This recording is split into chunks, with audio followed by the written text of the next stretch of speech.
കാരണം ഒരു കാലത്ത് ഈ സെക്യുലർ പാടിക്കൊണ്ട് നടന്നിട്ട് ഈ ഗോസ്പലിലേക്ക് വരുമ്പോൾ നമ്മൾ പാടുന്ന പാട്ടുകളുടെ സ്വഭാവം മാറുക. ഇന്ന് പല സിനിമാ പാട്ടുകളും കേൾക്കുമ്പോൾ ഇത് വെറും പൊള്ളയാന്നുള്ള കാര്യം ഇന്ന് മനസ്സിലാക്കും. കാരണം ചില വാക്കുകൾ അല്ലെങ്കിൽ ചില വരികൾ നമ്മൾ വായിക്കുമ്പോൾ സിനിമാ പാട്ടുകളുടെ കാര്യം നമുക്ക് അർത്ഥമൊന്നും മനസ്സിലാവത്തില്ല, പ്രത്യേകിച്ച് അർത്ഥവും ഇല്ല.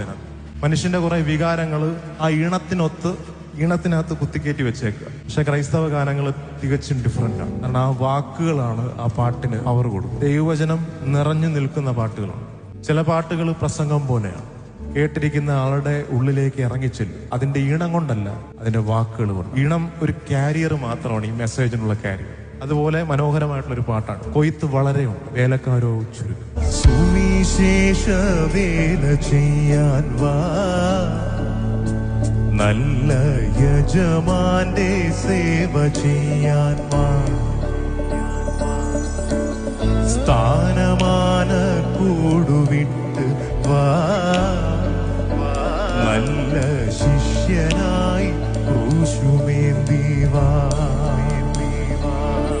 വയലു വിളയണ കാഴ്ച കണ്ടെൻ കണ്ണു കുളിരുമ്പോൾ ഞാൻ വചനമോർക്കുന്നു, ദൈവവചനമോർക്കുന്നു.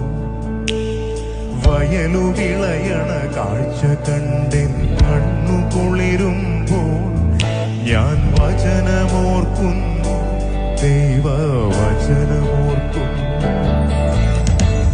കൊയ്ത്തിന്റെ നാളുകളെങ്കിൽ വയലു നിറയുന്നു, സ്വർണ്ണക്കതിരുകായ്ക്കുന്നു. വെയിലും മഴയുമേറ്റ് കതിരുവാടുന്നു, വലിയ വയലു പാടുന്നു. സുവിശേഷ വേല ചെയ്യാൻ വാ,